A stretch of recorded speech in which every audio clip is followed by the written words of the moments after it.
माँ तुमने मूंगफली के लड्डू बना दिए क्या? मुझे खाने का बहुत दिल कर रहा है, जल्दी से मूंगफली वाला लड्डू बना कर दो ना, मुझको खाना है। अरे चिंटू बेटा, थोड़ा सब्र रख ले। मूंगफली का लड्डू बनाना कोई 2 मिनट की मैगी थोड़ी है जो तुरंत झटपट से बन जाएगी।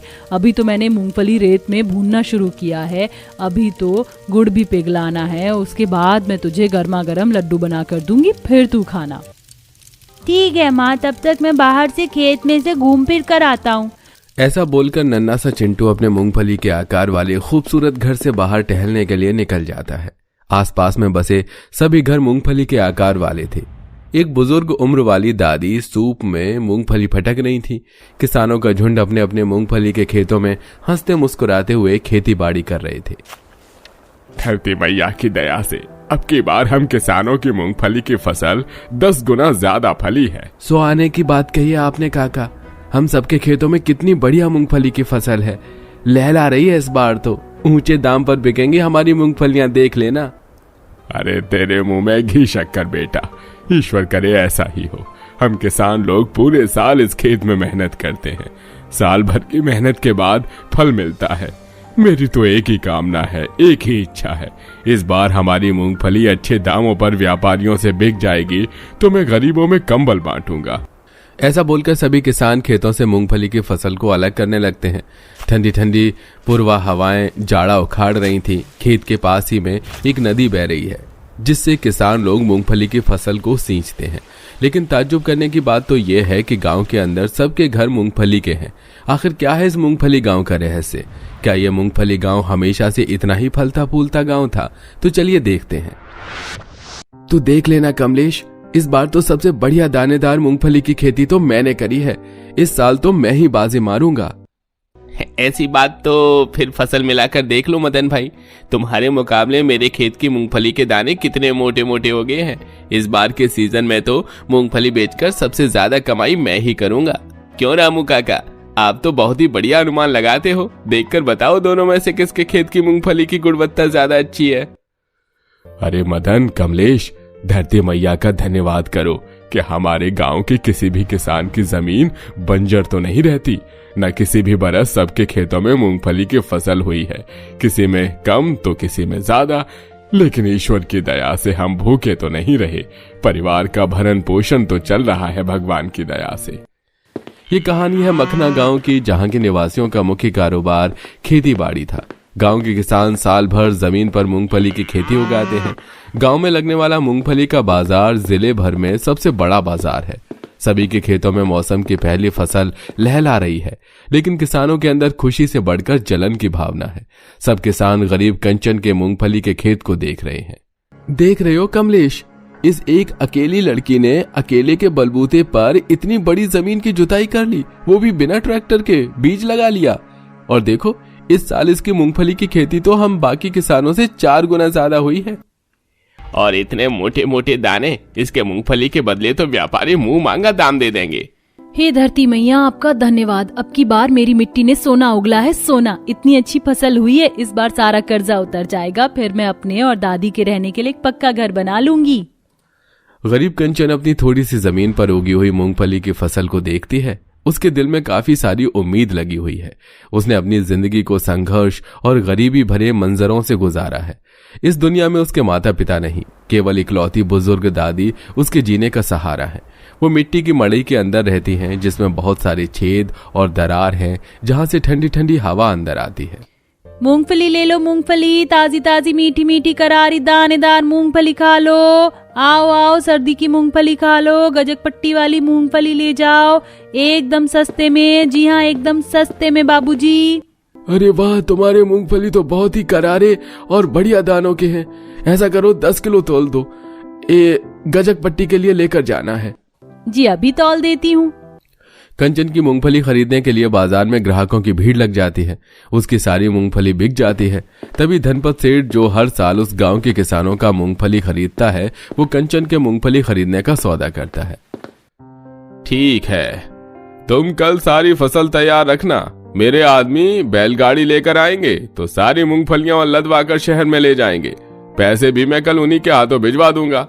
ठीक है सेठ जी, मैं आज ही अपनी फसल की सारी ढेर काट के बोरी में भरवा कर तैयार कर दूंगी। कंचन के खेत की सारी मूंगफलियां सेठ खरीद लेता है और बाकी किसान हाथ मलते रह जाते हैं। सब मिलकर षड्यंत्र रचते हैं। देखा, इस कंचन के चलते हम किसानों के साल भर की मेहनत पर पानी फिर गया। सेठ ने हमारी मूंगफलियों को नहीं खरीदा, अब हमें घाटा खाना पड़ेगा। चिंता मत करो मदन, उसकी नौबत नहीं आएगी। मेरे पास एक तरकीब है।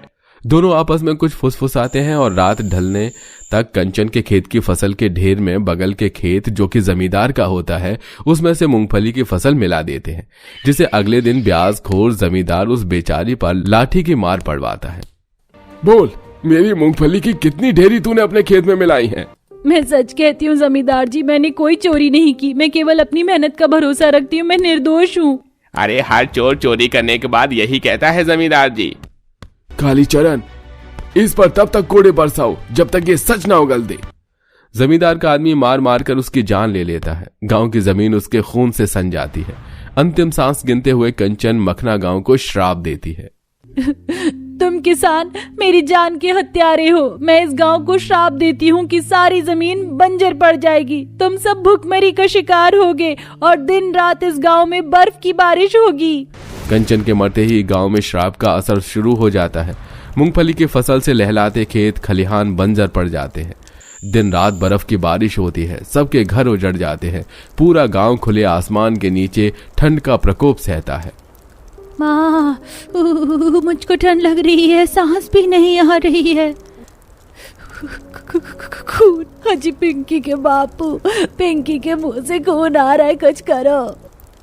चिंटू के बापू, चिंटू सांस नहीं ले पा रहे, कुछ करो। अगर मेरे बच्चे को कुछ हो गया तो मैं भी मर जाऊंगी।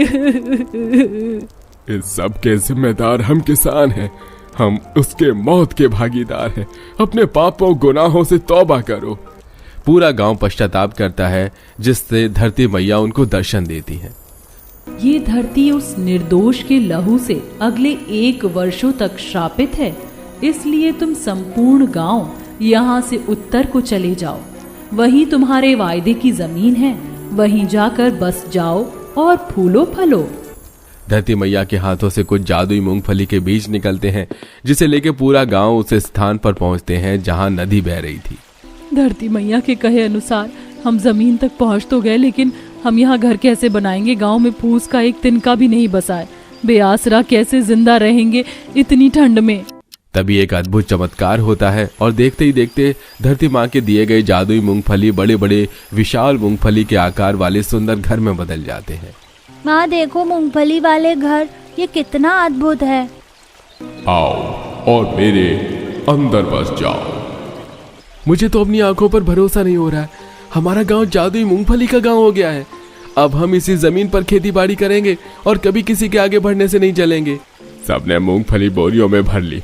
चलो, हमारे खेत की पहली फसल इस साल हम जरूरतमंदों में बांटेंगे। हाँ काका, जाने अनजाने में हमने जो अपराध किए हैं वो क्षमा योग्य नहीं है, लेकिन हम गरीबों की भलाई करके तो इंसानियत कमा सकते हैं। सभी किसान मूंगफली की पहली फसल फुटपाथ पर रहने वालों में बांटते हैं और इस बात की शपथ खाते हैं कि किसी की तरक्की से ईर्ष्या नहीं रखेंगे। इस तरह जादुई मूंगफली गांव के निवासी खुशहाली से रहते हैं। नहीं मम्मी, मुझे ये नहीं खाना, मुझे पिज्जा खाना है। अच्छा ठीक है बेटा, शाम में मैं तुम्हारे पापा से कहकर पिज्जा मंगवा दूंगी, वो भी तुम्हारा फेवरेट एक्स्ट्रा चीज पिज्जा। नहीं मतलब नहीं, मुझे अभी पिज्जा खाना है तो खाना है। अच्छा, अभी तुम ये गुलाब जामुन खा लो, देखो कितना गर्म है। मैं तुम्हारे लिए पिज्जा मंगवा देती हूँ, थोड़ा वक्त तो दो मम्मा को। जब मधु भारती से ये सब कह रही होती है, तभी एक बच्चा खिड़की से यह सब देख रहा था और वो बच्चा भारती का चचेरा भाई था।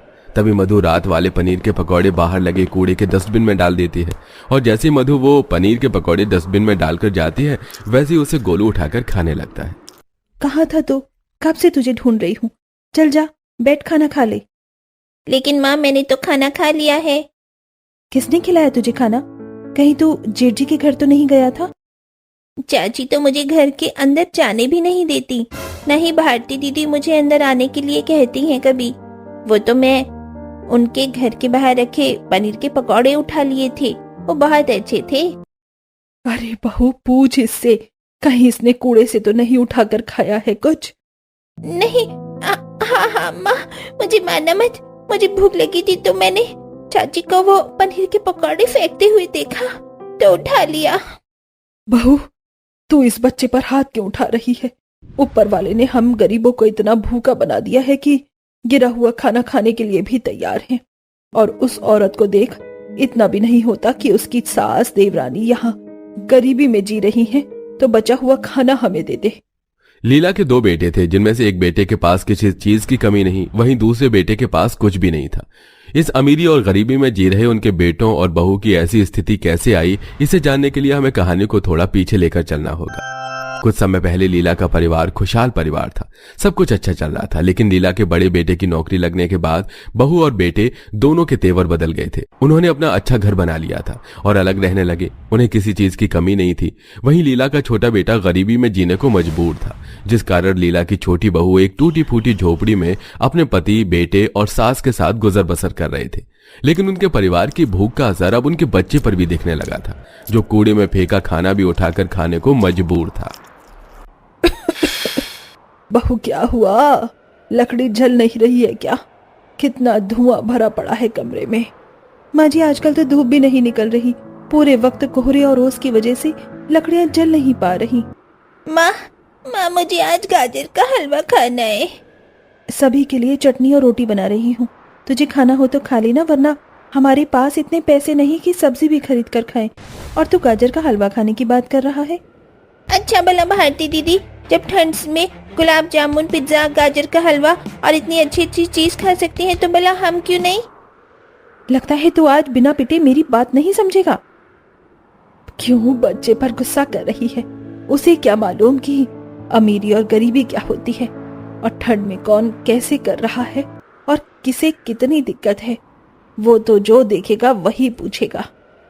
जैसे तैसे रानी अपनी सास, बेटे, पति और अपने लिए रूखा सूखा बनाती है और देर रात सभी एक जगह बैठकर चटनी रोटी खाते हैं।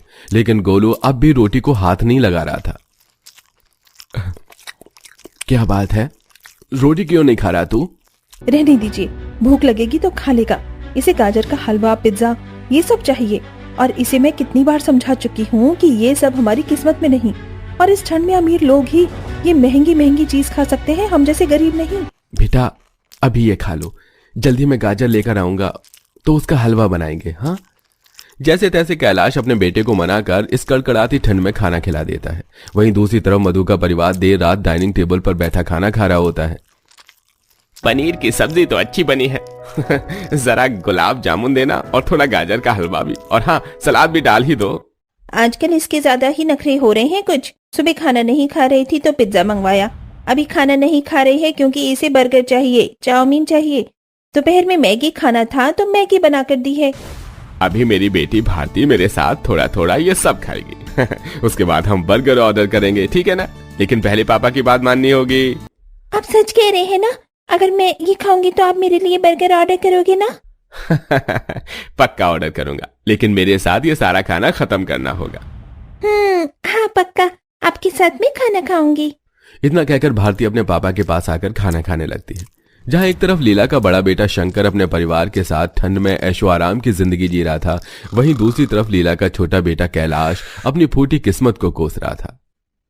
कितना बदनसीब बाप हूं मैं, अपने बेटे को इस ठंड में कुछ अच्छे पकवान भी नहीं खिला सकता। ऐसा बिल्कुल भी नहीं है। आप पूरे परिवार को संभाल रहे हैं। आपसे जितना हो पा रहा है आप उससे ज्यादा कर रहे हैं। किस्मत की बात है। कल तक जिस भाई को मैं अपना सब कुछ मानता था, आज उसके पास पैसा आते ही वो कितना बदल चुका है। कभी माँ से भी ये नहीं पूछता कि उन्होंने खाना खाया या भूखी है। ऐसे ही समय बीत रहा था। एक रोज रानी घर के बाहर झाड़ू लगा रही होती है, तभी वो देखती है कि उसकी जिठानी एक बर्तन में कुछ लेकर आई है और सामने कूड़े पर डाल कर चली गई है। तभी बच्चों के साथ खेल रहा गोलू अपनी चाची के जाने के बाद वहां पहुंचता है और कूड़े पर फेंका हुआ गाजर का हलवा उठाकर खाने लगता है। हे भगवान, ये सब क्या देखना पड़ रहा है। जेठानी जी जो गाजर का हलवा फेंक कर गई है वो मेरा बच्चा उठाकर खा रहा है। बच्चे तो नादान होते हैं, लेकिन जेठानी जी को तो समझना चाहिए था कि वो खाना ना फेंककर हमें ही दे देती। अब रानी घर में जाकर ये बात अपनी सास को बताती है। लीला भी इस पर बहुत अफसोस करती है। लेकिन एक रोज मधु जब अपनी बेटी भारती को स्कूल से लाने जाती है तो वो देखती है कि भारती की तबीयत ठीक नहीं है। उसे तेज बुखार था। वो तुरंत भारती को स्कूल से छूटने के बाद डॉक्टर के पास ले जाती है, लेकिन उसके पास पैसे नहीं थे और फोन भी बंद हो चुका था। अच्छा हुआ डॉक्टर को पैसे देने के बाद फोन बंद हुआ, लेकिन अब घर कैसे जाऊंगी? मेरे पास तो 1 रुपए भी नहीं है। माँ मुझे प्यास लगी है और भूख भी। तू यहाँ बैठ, मैं अभी सामने वाली दुकान से बिस्कुट और पानी लाती हूँ। मधु अब ठंड में ठिठुरते हुए पास की दुकान पर जाती है और दुकानदार से अपनी मजबूरी बताकर उससे पानी मांगती है। देखो मैडम, छोटी सी बात है, मैं आपको सामान दूंगा, बदले में पैसा लूंगा, लेकिन अभी के अभी, बात का कोई सीन नहीं रखना मुझे।